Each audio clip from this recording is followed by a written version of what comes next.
Welcome to Recap Diary. Here is the recap of the movie Barbie, released in 2023. In a world where Barbie once reigned as the epitome of an idealized woman, the dynamics of Barbie Land were about to undergo a seismic shift. Before Barbie's arrival, baby dolls had held sway, with little girls playing the role of young mothers, mimicking societal expectations.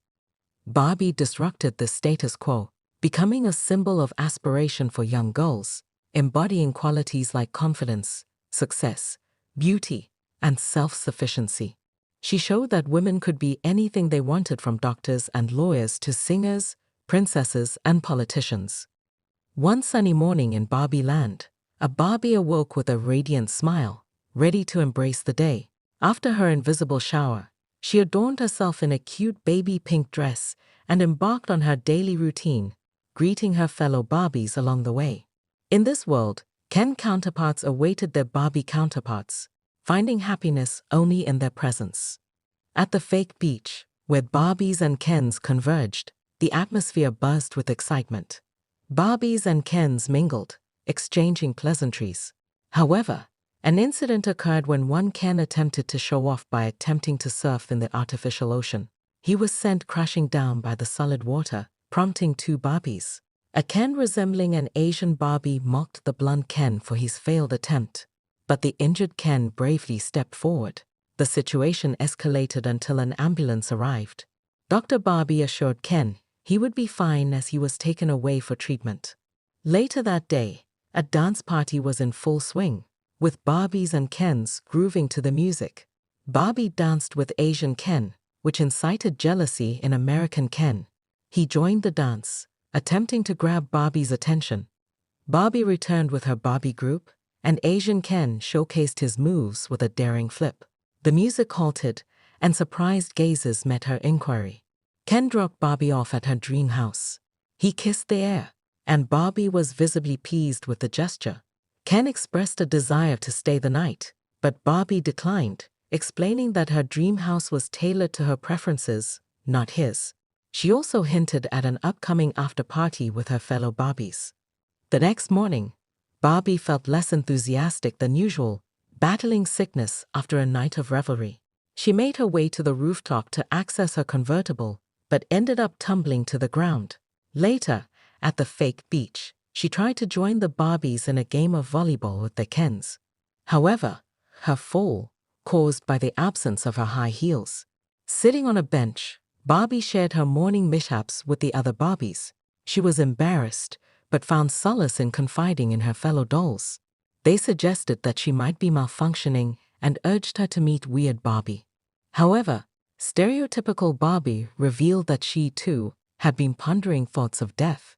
This perplexed Weird Barbie, who diagnosed her and suggested that stereotypical Barbie had inadvertently opened a portal to the real world. She explained that stereotypical Barbie was linked to a child in the real world who played with her Barbie doll form. To cure her sickness, stereotypical Barbie had to find the child, who must be sad and filled with negative thoughts. Stereotypical Barbie was unsure why a child would be unhappy. Weird Barbie presented stereotypical Barbie with a choice between a high heel and a strappy slide. The decision would determine whether she remained in Barbie Land or ventured into the real world to uncover its truths. Stereotypical Barbie chose the high heel and was tasked with fixing the strappy slide, as she would continue to malfunction until she resolved the issue herself. Stereotypical Barbie accepted her destiny and prepared to enter the real world.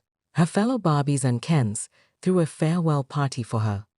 Ken, in a moment of false bravado, falsely claimed that Barbie had asked him to accompany her on this journey. Barbie departed in her convertible, singing her way toward her destiny. However, her solitude was short-lived, as Ken surprised her by joining in on her song. Barbie agreed to let Ken accompany her, and together, they embarked on a journey into the real world, donning unconventional outfits that garnered curious looks from the people they encountered. Barbie and Ken noticed the stares and laughter directed at them due to their unusual attire. While Ken reveled in what he perceived as admiration, Barbie felt increasingly self-conscious and awkward amid the scrutiny. They spotted a construction site, which excited Barbie, who assumed that the workers, like in Barbie Land, would all be women. She remarked to Ken that they lacked genitals. However, a man approached them from behind, exhibiting inappropriate behavior by smacking Barbie's buttocks. Barbie instinctively punched the harasser in the face. This impulsive act landed them in jail. Oddly enough, Ken seemed rather pleased as they had their mugshots taken. When they were released, they changed into different clothes at a store and fled without paying. Their freedom was short-lived, as they were soon apprehended again. This time, Barbie was confronted by a perceptive store owner who demanded payment. Back in jail, Barbie sat by the waiting shed, contemplating her situation. She asked Ken to leave temporarily so she could collect her thoughts without distractions. As Ken departed, Barbie closed her eyes, delving deep into her memories to discover who her owner was. She glimpsed Sasha, a tweenaged girl who owned her, and witnessed Sasha's transformation from a sweet girl into a more serious, distant young woman. Sasha's relationship with her mother, Gloria, had strained over time.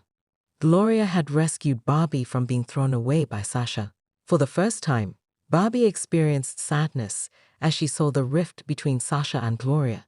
A tear rolled down her cheek.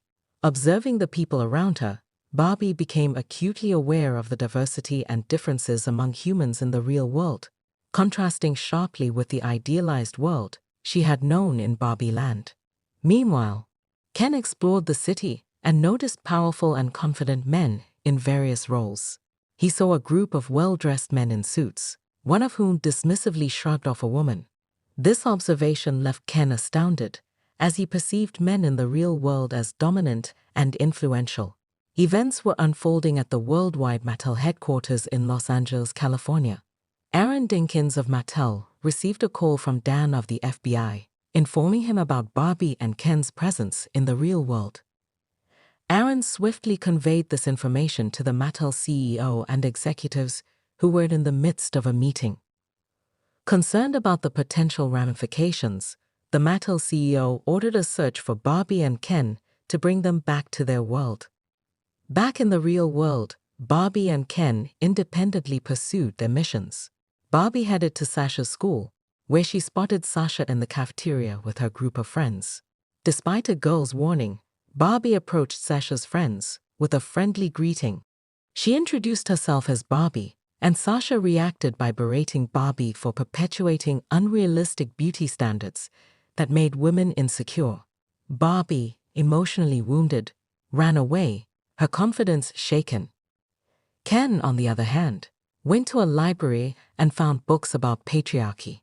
When a woman politely asked him for the time, Ken's ego swelled with the perception of respect. However, his behavior turned increasingly toxic as he asserted his dominance and entitlement. He believed that, as a man, he had the right to assert himself in every situation. To his surprise, even other men rejected his arrogant demands. Back at Mattel headquarters, the CEO and his team continued their pursuit of Barbie. They were overjoyed when they finally located her at Sasha's school. Barbie was apprehended, and the CEO was delighted to have found the Barbies. He offered to restore Barbie Land to its previous state. However, President Barbie declined the offer, as both the Barbies and Kens had realized the shortcomings of both matriarchy and patriarchy. Instead, they decided to rewrite the Constitution, granting equal power to Barbies and Kens, and striving for a balanced society. Gloria suggested an idea to the Mattel CEO, creating an ordinary Barbie that wasn't idealized, reflecting a more realistic image of women. Although skeptical, the CEO agreed to this unconventional concept. Sasha demanded that Barbie have an ending that wasn't bound to Ken. She insisted that Barbie should be her own person, just as Ken was his own person. Barbie, however, remained uncertain about her future and what she truly wanted. Barbie found herself walking with the spirit of Ruth Handler, Mattel's co-founder. It was then that Barbie realized she no longer wanted to be the idealized woman she had been. Instead, she wanted to embrace imperfections and live as an ordinary woman in the real world. She was ready to face the challenges of a world filled with flaws. Ruth Handler, holding Barbie's hands, showed her memories of the real world, and allowed her to experience the essence of being human. Thus, Barbie embarked on her new journey as Barbara Handler, a woman ready to face the realities of life. In her new life, Barbie attended her first gynecologist appointment, symbolizing her transition from an idealized doll to a real, imperfect human being. And that's the end of this recap. Make sure to subscribe, share, and comment. Remember, your engagement and support keep us motivated. See you at the next one.